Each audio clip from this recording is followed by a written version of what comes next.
Oke, Assalamualaikum warahmatullahi wabarakatuh. Salam sejahtera untuk kita semua. Bertemu lagi ya di kuliah matematika numerik. Jadi materi selanjutnya adalah mengenai matriks dan sistem persamaan linear yang kedua ya, yang lanjutan. Oke, materi hari ini yang pertama adalah mengenai teknik penumpuan ya, atau pivoting ya, untuk eliminasi Gauss. Nah, jadi kalau kita kembali lagi mengenai algoritma eliminasi Gauss, dia memiliki beberapa kelemahan. Yang pertama, pada langkah ke K, apabila si elemen penumpunya itu bernilai 0 atau AK, K-nya itu bernilai 0, maka proses eliminasinya gagal ya, karena ada pembagian di sana oleh AK, K. Kemudian selanjutnya elemen penumpu yang dekat dengan 0 dia mengakibatkan galat pembulatannya menjadi besar karena dilakukan pembagian tadi. Nah, untuk mengatasi hal tersebut, maka kita akan lakukan yang namanya pivoting. Oke, yaitu kita menukarkan baris atau kolom dari si SPL-nya supaya memperoleh elemen penumpu yang nilai mutlaknya besar. Nah, dikenal tiga macam teknik penumpuan. Yang pertama ada penumpuan total, kemudian penumpuan parsial, dan penumpuan parsial terskala. Untuk penumpuan total, jadi untuk setiap langkah ke K dipilih elemen pivot dengan kriteria maksimum dari AIJ, mutak AIJ-nya ya, di mana K-nya kurang dari sama dengan I dan J-nya kurang dari sama dengan N.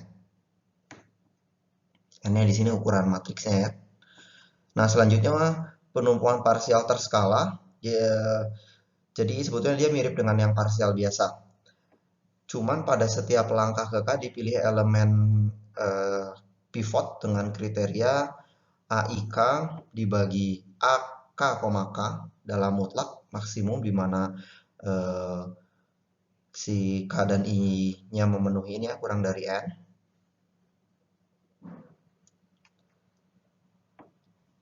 Nah, sebagai catatan juga kita hanya akan fokus kepada teknik penumpuan parsial. Kenapa? Karena yang penumpuan total itu bisa melakukan penukaran baris dan kolom, biasanya tidak efektif. Jadi kita tidak akan bahas di sini. Dan untuk yang terskala, parsial terskala kalian akan bisa lakukan juga apabila eh, yang parsial sudah bisa. Karena pada dasarnya sama, hanya di sini dibagi oleh si AK, K. Bedanya di situ saja.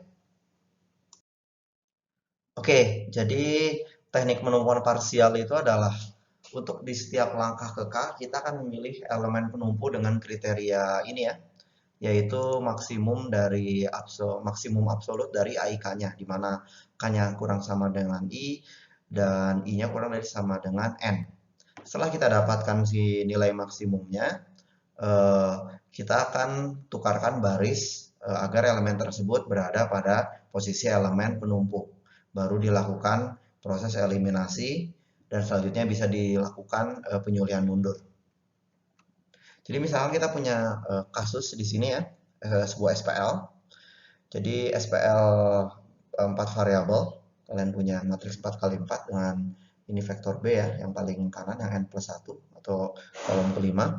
Kalau kalian perhatikan, kalau kita mulai mau menghitung di sini, kalau kita mau melakukan teknik penumpuan di sini, untuk kolom pertama di baris ketiga kita dapatkan bahwa di baris ketiga ini dia nilai maksimum absolutnya ya, atau si 4 ini.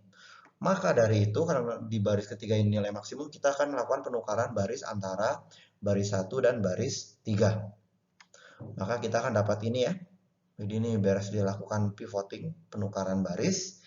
Setelah itu, kita akan melakukan proses eliminasi. Oke, ini akan dinolkan seperti sudah dibahas sebelumnya di proses eliminasi Gauss. Kita nolkan, melakukan kombinasi linear dengan baris pertama, maka kita akan dapat bahwa ini semuanya sama dengan 0. Dan yang lainnya pasti berubah ya. Oke, selanjutnya kita akan lakukan pivoting lagi. Jadi kita akan cari komponen terbesar dari kolom kedua ya, ternyata ada di baris keempat. Maka kita akan lakukan penukaran baris antara baris keempat dan baris kedua. Maka kita akan punya ini sudah berada di posisi terbesar. sorry, si baris nilai terbesar sudah ditempatkan di baris kedua ya. Dan kita akan mengenolkan bagian bawahnya sekarang. Dengan eliminasi Gauss kita akan mendapatkan ini. Dan terakhir kita akan lakukan pivoting lagi. Jadi kita dapatkan bahwa untuk kolom ketiga elemen terbesarnya berada di baris keempat. Maka kita akan lakukan pertukaran dengan baris ketiga. Oke, ini harusnya 3 ya di sini ya. Baris ketiga. Maka kalian akan punya ini. Dan selanjutnya lakukan eliminasi Gauss lagi untuk mengenolkan si elemen di bagian bawahnya tadi yang setelah dilakukan pivoting. Maka kita akan punya segitiga atas lagi, SPL segitiga atas untuk matriks utamanya ya. Dan dari sini kita bisa melakukan penyulihan mundur untuk mendapatkan X4, X3 sampai X1. Ini harusnya X1 ya. Kemudian apabila ada AIK yang bernilai 0, apa yang perlu kita lakukan? Nanti kita akan diskusikan ya. Oke, berikut adalah algoritma untuk eliminasi Gauss dengan penumpuan parsial. Jadi yang bagian sini, yang bagian atas atau yang berwarna biru ini adalah untuk si pivotingnya ya, atau si penumpuan parsialnya dalam sini. Sedangkan selanjutnya ke bawah dia sebetulnya ini hanya eliminasi yang bagian sini, dan bagian terakhir di sini adalah si penyulihan mundur. Oke. Nah, bagaimana melakukan si penumpuan parsial tadi? Jadi langkah pertama adalah di sini, langkah ini adalah kalian sebetulnya mencari absolut maksimumnya. Jadi misalkan absolut maksimumnya ada di ke K. Jadi di sini kita akan melakukan for dicari untuk di masing-masing baris ya. Apabila kita sudah menemukan nilai maksimumnya, kita akan simpan ke M. Untuk I-nya di sini ya, karena di sini yang for-nya bergerak. Nah, setelah kita mendapatkan lokasi di mana si elemen terbesar, mutlak terbesar yang sudah didapatkan, maka kalian akan melakukan penukaran baris. Jadi kalau kalian perhatikan di sini menukar barisnya ya, kita mendefinisikan satu variabel baru S di sini untuk menyimpan saja sebetulnya. Jadi AKJ-nya disimpan ke S, kemudian AKJ-nya digantikan oleh elemen AMJ, dan kemudian AMJ digantikan balik oleh si S. Jadi hanya menukar baris ya. Setelah pivotingnya beres untuk satu kolom, kalian langsung lakukan si eliminasi Gauss ya untuk sisa baris ke bawahnya. Dan setelah semuanya beres, kalian bisa melakukan penyulihan mundur di akhir ini. Oke, yang selanjutnya adalah mengenai penyelesaian beberapa SPL dengan matriks koefisien yang sama ya, tapi si vektor B-nya berbeda. Jadi misalkan kalian punya dua buah SPL seperti ini. Kalau kalian perhatikan ruas kirinya mereka sama ya, koefisiennya, cuma ruas kanannya saja yang berbeda, atau si vektor B-nya di sini. Maka dari itu, sebetulnya kedua SPL ini bisa kita selesaikan secara simultan. Ingat kembali di aljabar linear elementer, apa yang kalian lakukan? Jadi tinggal dituliskan dalam satu matriks besar ya. Jadi misalkan yang untuk elemen B pertama di N plus 1, kemudian elemen B kedua berada di N plus 2. Oke. Maka setelah itu kalian tinggal lakukan eliminasi Gauss. Mungkin bisa dikombin dengan pivoting juga untuk mendapatkan matriks segitiga atas. Dan terakhir kalian lakukan penyulihan mundur secara terpisah untuk masing-masing si SPL. Jadi untuk SPL yang pertama satu penyulihan mundur, untuk SPL yang kedua juga satu penyulihan mundur. Jadi bisa kalian coba ya. Jadi coba modifikasi algoritma eliminasi Gauss untuk menyelesaikan kedua SPL di atas. Saya tinggalkan ini sebagai latihan. Mungkin bisa juga nanti keluar di ujian atau di kuis ya. Oke, yang selanjutnya adalah mengenai perhitungan determinan. Jadi untuk menghitung determinan sebetulnya kita kan bisa menggunakan eliminasi Gauss untuk merubah dia menjadi matriks segitiga atas ya, mengubah si matriks persegi tersebut. Nah, ingat kembali teorema di aljabar linear elementer, apabila kita punya matriks persegi dan dia segitiga atas, maka determinannya adalah perkalian dari semua komponen diagonalnya ya. Cuman yang perlu diperhatikan adalah pengaruh operasi OBE atau operasi baris elementer terhadap si nilai determinan. Jadi apabila kalian melakukan penukaran dua buah baris, maka nilai determinan matriks yang baru dia akan negatifnya. Kemudian apabila suatu baris dikali dengan konstanta K, maka determinannya juga akan menjadi K kali dari nilai determinan matriks semula ya. Dan yang terakhir, apabila suatu baris ditambah K kali baris lain, maka determinannya tidak berubah. Atau kalau kita melakukan kombinasi linear ya. Jadi sebetulnya kalian sudah bisa langsung mendapatkan si nilai determinan dengan perhitungan eliminasi Gauss. Cuman kalian harus mempertimbangkan 3 hal akibat si OBE-nya ya.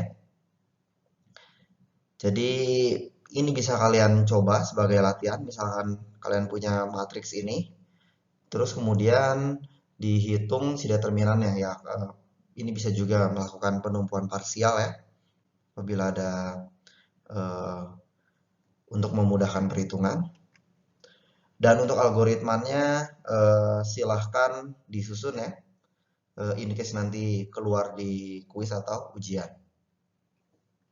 Oke, yang selanjutnya adalah mengenai bagaimana cara menghitung inverse matrix ya, menggunakan metode Gauss-Jordan.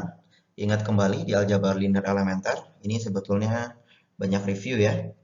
Jadi apabila kalian mau mencari inverse dari matriks A, di mana matriks dia hanya matriks persegi ya, kita akan perluas matriks A sebagai berikut. Jadi kita akan buat sebuah blok matriks di mana ruas kirinya adalah komponen matriks A dan ruas kanannya adalah matriks identitas ya, identity matrix. Nah, dengan serangkaian OBE atau serangkaian operasi, kita akan mengubah matriks tersebut menjadi seperti ini. Jadi yang komponen kirinya berubah menjadi matriks identitas, sedangkan komponen kanannya menjadi matriks baru. Dan matriks baru ini sebetulnya dia merupakan inverse-nya ya. Jadi matriks C-nya ini merupakan matriks inverse dari A. Dan metode ini dinamakan metode Gauss-Jordan. Oke, berikut adalah contoh untuk melakukan metode Gauss-Jordan dengan penumpuan parsial untuk sebuah matriks ya. Jadi misalkan ini matriksnya. Jadi kalau kita mau mencari inverse matriksnya, kita akan tuliskan dia sebagai dua buah blok matriks ya. Jadi ini blok matriks kiri, matriks A kita, dan blok matriks kanan adalah si matriks identitasnya. Yang pertama, kita akan melakukan proses pivoting, parsial ya, penumpuan parsial. Jadi karena elemen terbesarnya ada di baris keempat, maka kita akan taruh dia di baris pertama, tukar dengan baris pertama. Dan selanjutnya kita bagi dia dengan nilai A11 ya, baris pertamanya ya. Maka kita sudah dapat satu utama. Kemudian kita akan mengeliminasi kolom pertama dengan eliminasi Gauss. Ini semua dinolkan. Selanjutnya kita akan melakukan pivoting lagi. Nilai absolut maksimumnya ada di sini. Kita akan tukarkan B2 dan B4 karena kita mau mengenalkan mau jadikan baris ini jadi satu utama ya. Oke, setelah kita menempatkan si bagian mutlak terbesarnya di baris kedua kolom kedua.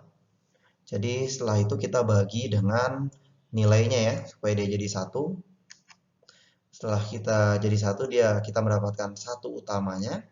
Nah, sekarang bedanya di sini adalah kalau sebelumnya kita menjadikan dia hanya segitiga atas, di sini kita akan menjadikan dia matriks diagonal. Maka dari itu selain yang bagian bawah, bagian atasnya pun harus dinolkan. Jadi ini operasinya 3 kali ya, mengeliminasi semua kolom kedua. Maka dari itu, karena sudah kita akan mengenalkan semua komponennya selain yang bagian diagonal. Oke, selanjutnya kita akan melakukan pivoting lagi untuk kolom ketiga dan didapatkan di baris keempat dia nilai mutlak terbesarnya, maka kita akan lakukan penukaran baris ketiga dan baris keempat. Maka dari itu kita bisa bagi lagi dengan komponen diagonalnya ya, A33. Setelah itu kita jadikan dia satu utama. Setelah kita mendapatkan satu utama, selanjutnya kita bisa melakukan eliminasi kolom ketiga. Jadi yang bagian atasnya juga kita eliminasi ya. Oke, maka dari itu kalian akan mendapatkan satu utama untuk kolom ketiga tadi ya. Nah, selanjutnya dengan cara yang sama untuk kolom keempat, kalian lakukan pivoting, selanjutnya dilakukan eliminasi ya. Maka kalian akan mendapatkan matriks identitas untuk blok yang kiri ya. Sedangkan yang kanan dia sudah berupa matriks yang bukan matriks identitas lagi dan juga merupakan inverse dari si matriks A tadi. Jadi kalian akan memperoleh ini matriks inverse-nya ya dari A. Dan sebagai latihan seperti biasa algoritmanya saya tinggalkan untuk kalian ya. Oke, yang selanjutnya atau yang terakhir adalah mengenai modifikasi eliminasi Gauss ya untuk SPL3 diagonal. Jadi diberikan SPL3 diagonal sebagai berikut. Jadi kalian punya matriks hanya komponen diagonal dan satu komponen di atas diagonal dan juga satu komponen di bawah diagonalnya saja ya, yang ada nilainya, sedangkan sisanya adalah 0. Nah, kalau kalian perhatikan kembali, menyimpan matriks itu tidak efisien sebetulnya, karena dia memerlukan sebesar n kali n plus 1 variabel, padahal banyak elemen yang bernilai 0 di sini. Karena tidak efisien, maka dari itu dilakukan alternatif, yaitu melakukan penyimpanan dengan 4 buah vektor sebagai berikut. Jadi ada vektor A, ada vektor C, ada vektor D ya. Jadi A dan C ini untuk komponen bawah dan atas diagonal, sedangkan di diagonalnya adalah vektor D ya, komponen D. Dengan demikian, SPL3 diagonal kita bisa kita representasikan sebagai blok matriks berikut. Ini ya, karena banyak komponennya yang 0. Dan untuk mempertahankan kondisi tridiagonal selama proses perhitungan, eliminasi Gauss-nya dijalankan tanpa penumpuan, supaya lebih efektif dan cepat. Dan pada setiap langkah yang perlu dieliminasi hanya satu elemen di bawah diagonal saja. Dan berikut ada latihan soal, silahkan dicoba ya. Berikut adalah algoritma eliminasi Gauss untuk SPL3 diagonal. Inputannya masih sama ya. Cuman perbedaannya sekarang hanya beberapa vektor. Jadi ada vektor A, D, C, dan B ya. Dan outputnya sama ya si solusinya. Jadi ini si SPL3 diagonal kita. Tujuan pertama kita adalah menolkan si bagian bawah diagonalnya ya. Ini komponen di bawah diagonalnya. Selanjutnya adalah si penyulihan mundur. Jadi langkah pertama yang akan kita lakukan adalah sama sebetulnya dengan eliminasi Gauss biasa. Kita cek dulu si penumpu utamanya dia mendekati 0 atau tidak. Jika mendekati 0 maka prosesnya gagal. Jika tidak, kita akan cari si konstanta P ya, di mana P-nya ini adalah PK plus 1 dibagi DK. Jadi untuk pembagian-bagian ini, atau konstanta yang untuk mengenolkan bagian si bawahnya. Jadi kita lakukan kombinasi linear antara komponen D ke K plus 1 dengan CK ya. Yang bagian bawahnya kalau kalian perhatikan sebetulnya lokasinya ada di sini. Jadi kenapa ini indeks D-nya plus 1 sedangkan C-nya tidak plus 1 ya, karena C-nya tertinggal 1. Dan ditaruh di komponen ke D. Selanjutnya adalah ini hanya operasi untuk yang ruas kanan, bagian B. Maka dari itu kita bisa menentukan bahwa AK plus 1-nya adalah sama dengan 0. Jadi atau bagian sini ya. Setelah beres, maka apabila bagian D-nya kita cek yang terakhir ini dia mendekati 0, maka dia singular ya. Tidak ada solusinya. Dan apabila tidak, kita akan melakukan penyulihan mundur. Jadi penyulihan mundurnya seperti ini ya. Tinggal ini untuk komponen ke N. Selanjutnya ini untuk komponen paling bawah di sini. Baris terakhir. Dan selanjutnya sama ya, dikurangkan dengan sigma ruas ruas kiri. Dia mengurangkan nilai ruas kanan ya, dibagi dengan nilai diagonalnya yang baru tadi setelah dihitung. Oke, untuk kuliah hari ini saya cukupkan sekian. Terima kasih atas perhatiannya. Wassalamualaikum warahmatullahi wabarakatuh.